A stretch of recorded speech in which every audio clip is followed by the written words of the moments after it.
Tonight on The Reno Show, I'm transforming a family's living room into an elegant space that can be enjoyed by the whole tribe. Our resident chef Jody is back to show you an easy, delicious and nutritious meal to make during your next Reno.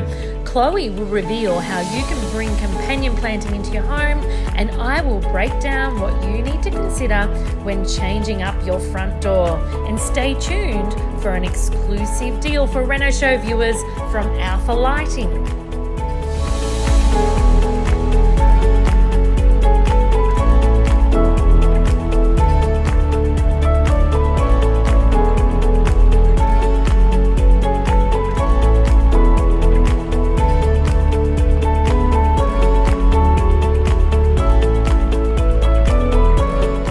Well, today I'm in this massive family home, and this is their main living space. It's quite a huge space, but like many modern family homes nowadays, it has lots of windows and sliding doors onto outdoor spaces, which can make it really tricky to furnish.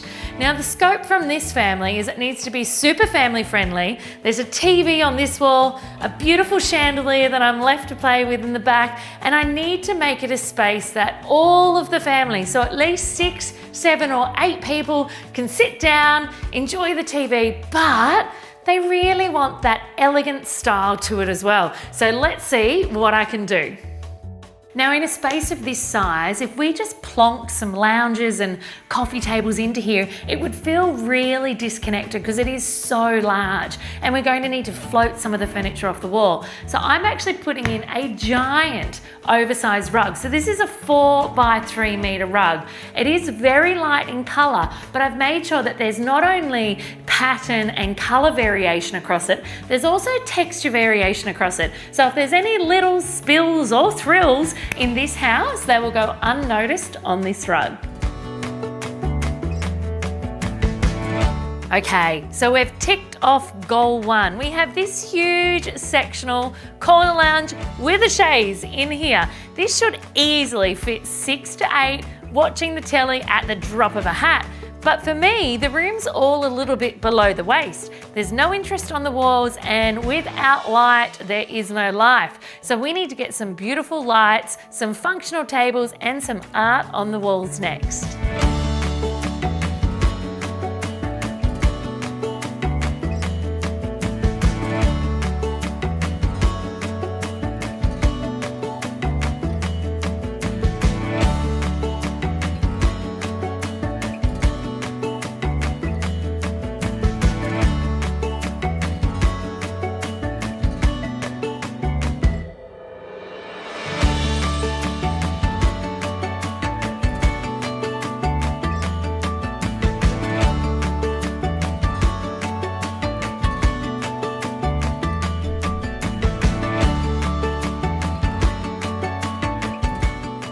Ah, there we have it. Voila, it is done. Cushions and all. This is a playful, fun space, plenty of movement, plenty of color, a little dash of feminine, the perfect space for this family to relax and enjoy the summer ahead.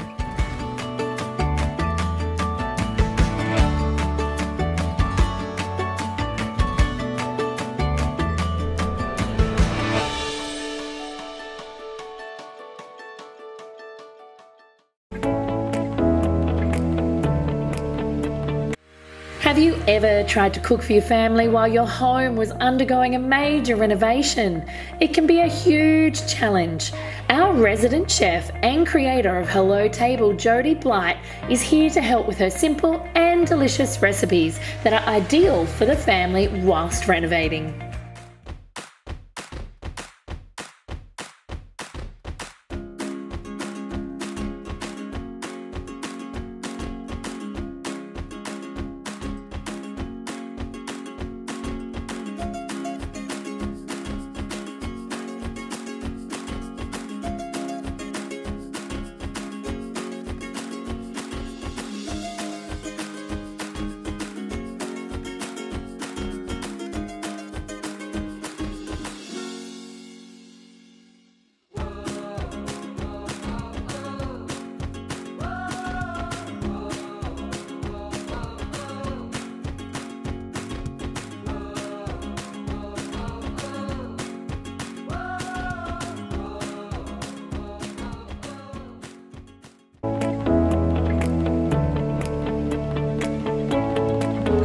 Now it's down to choosing the right front door for this project. Now there are quite a few things you need to think about. The first one is style. What style do you really want to be representing in your home? And this is a time where you really need to think outside the box.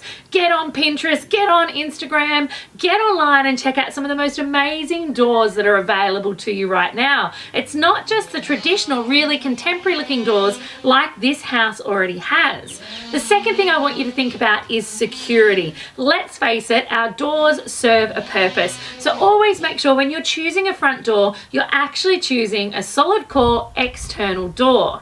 The third thing you need to think about is the material. Nowadays, you can get doors made out of pretty much anything. Steel, fiberglass, synthetics, and naturally beautiful timber. So I'm certainly going for a solid timber one here because I am a little bit old-fashioned at times. Now, the next most exciting part for me is colour. That is right. Doors don't have to be plain. They don't have to be brown. They don't have to be black, white, and they definitely don't have to be red, which was quite a trend for a while there. There is a whole array of colours that will work with these beautiful neutrals and greys and creams and taupes that you see many people using on their houses right now.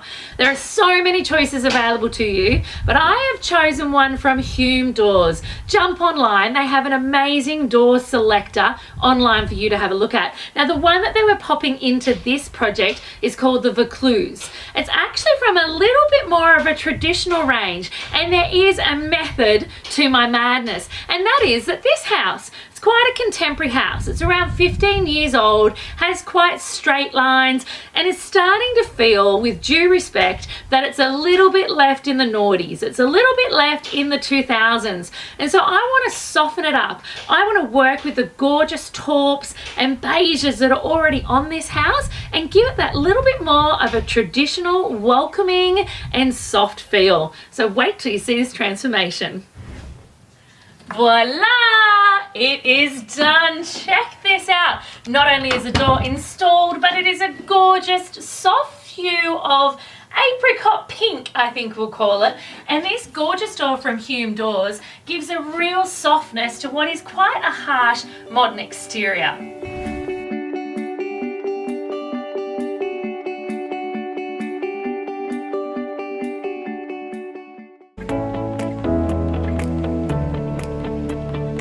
Today I am here with Chloe from the Greenery Sydney with a sad and sorry display of what used to be a beautiful feature pot. Chloe, these guys have seen better days. They may have, Naomi. Oh dear. Okay, so this literally is like hundreds of dollars worth of Sansevieria, mother-in-law's tongue, right? Yeah. And I don't know the reason they're like this. It could be lack of water, it could be overcrowding. But what I do know is I need your help in getting these revived, because I'm all for restore, not replace, and I'm sure these have a little bit of life left in them. So what are the options? What can we do here? Okay, you definitely do have a lot of options. These can be pulled out and separated.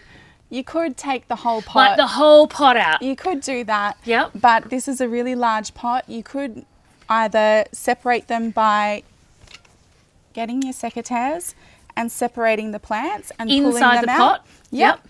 Or you can snip some of them off. So there's another dead one. Oops.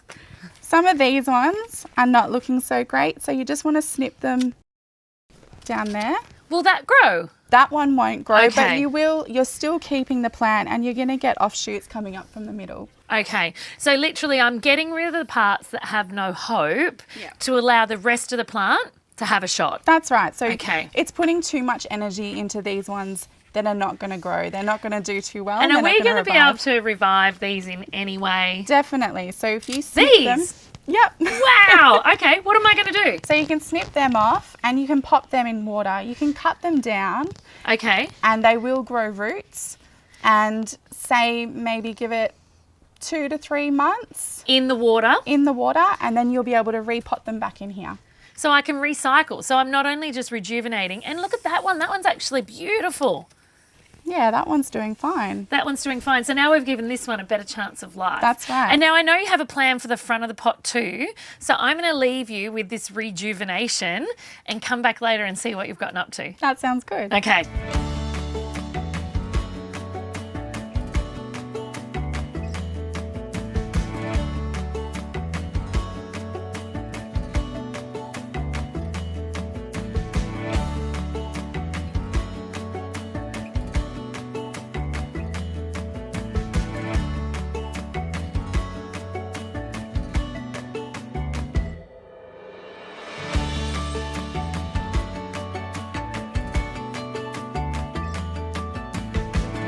Well. My gosh, Chloe, what have you done? It's looking good.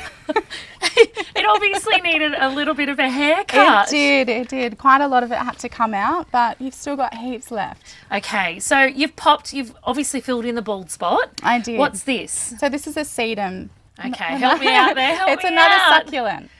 Oh my gosh, so we're companion planting. Yeah, so this also will do really well in full sun. So they will go really well together. Okay, so basically you've planted a plant in front of the other that has identical needs. Yes. So it's not like this needs water and that doesn't. Exactly. So they go perfect together. All right. But I'm sensing that we've got a bit of work to do still. Yeah, so these will still send off offshoots, and you've got a little bit of time to wait before it will come back and look really good. So what do you want me to do with this for the next month or so to help in the rehab? So during these warmer months, it does need quite a bit of water. Okay. To get it going, and then it should come back looking really good. All right. So I will get you to write me out a script. Okay. Hand it over to the owners. They can keep the upkeep going, and then we'll check in with you and let you know how we've gone. Sounds good. Thanks so much, Chloe. Thank you.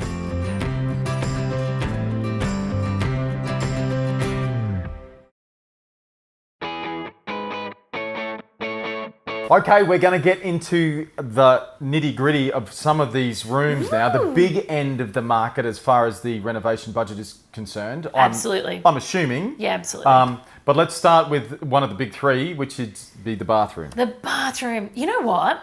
I had to be, just like in the bedrooms, I had to be really clever in here.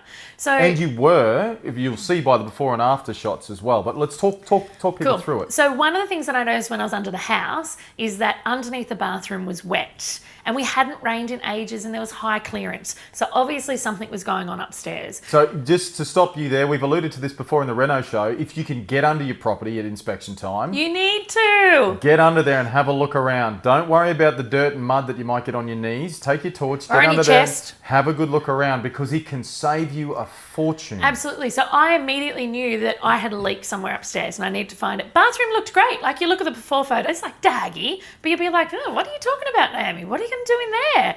So I noticed, though, when I started drumming on the walls in the shower, that I was able to push some of the tiles in. So and we out. had some movement on the walls. Absolutely. I had some movement on the walls. All my tiles were compromised, and obviously my membranes were compromised. And you could tell that from the inspection underneath. You could see the floor was wet. Regardless of what it looked like up there, I knew something was wrong. Okay. So golden rule is, when you find something wrong in a property, you first need to find out why, you need to fix it, and then you can renovate. And it's important to note too that you didn't just write this property off as a fact that it had obvious water No, damage. I went bingo. Yeah, again, taking what other people would perceive as a negative Absolutely. and flipping it to being your advantage. So Because I know really that, cool. you know, mum and dad home buyer would have come along and gone, oh my God, it's leaking.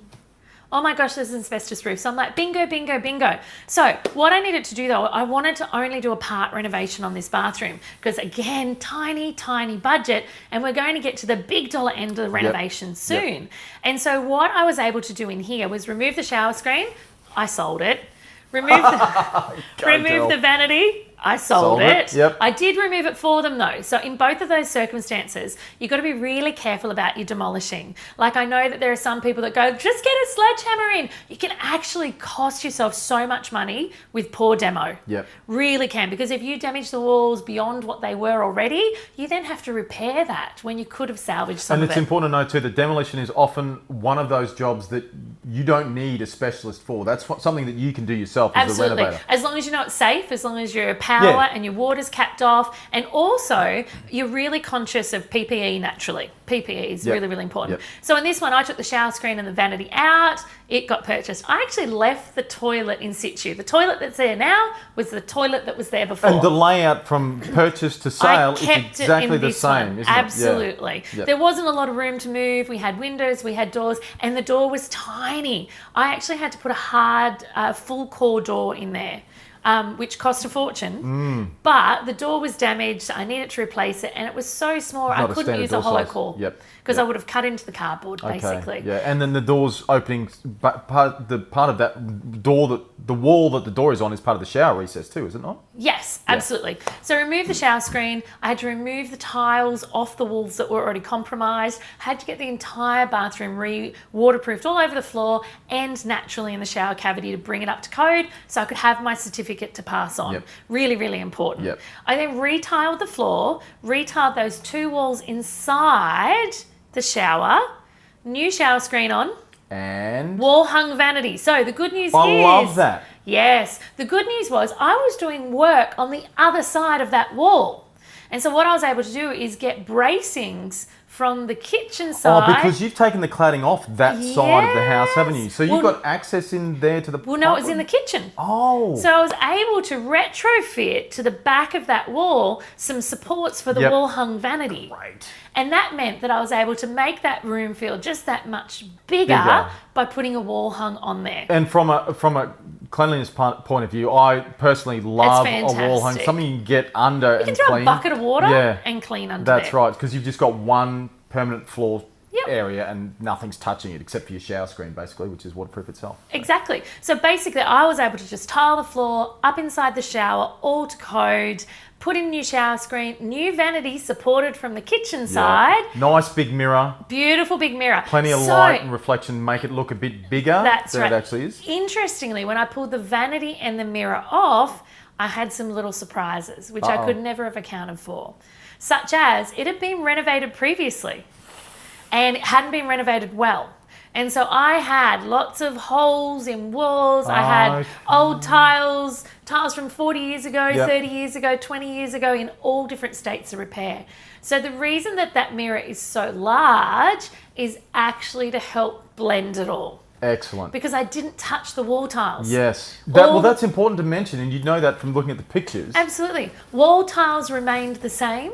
The only thing I did is I used tile paint to paint out the them. frieze. Yep. Yep. So not even the whole wall, just the frieze. And you'll see this in the before and after photos. That footprint of that room is virtually identical after Absolutely. as it was before. And Gnomes has taken some potential things that other people or purchasers would see as a negative, Yep. spun that into a positive, and basically a fairly inexpensive renovation of a bathroom, really. Really inexpensive. And so a lot of people go, well, why didn't you just do the walls while you're doing the rest of it? That's ridiculous. Think about your biggest costs in your bathroom. Your biggest costs in your bathroom, if you're not moving your layout, are actually your tiles and your tiler.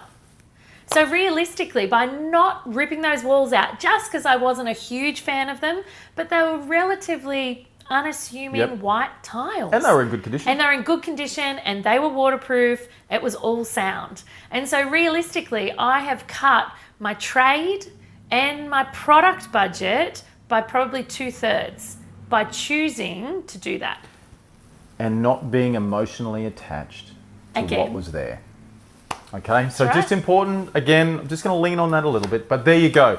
A relatively inexpensive flip on a bathroom, which traditionally can be a big cost in your renovating budget. So there's ways to do it, people. There are ways to do it. Learn from the master.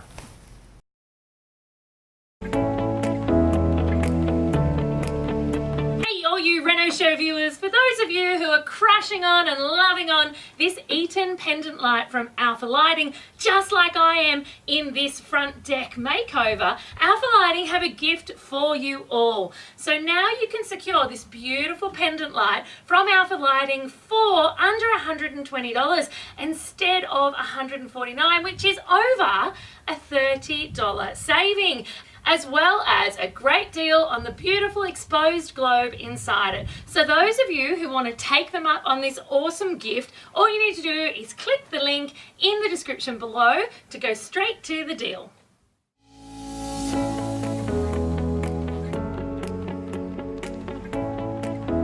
Next time on The Reno Show, Rowan has a quick tip for how to create an attractive view out of your first floor window. I will reveal the 3 steps to work out your property's sell price. Jen and I will discuss all things land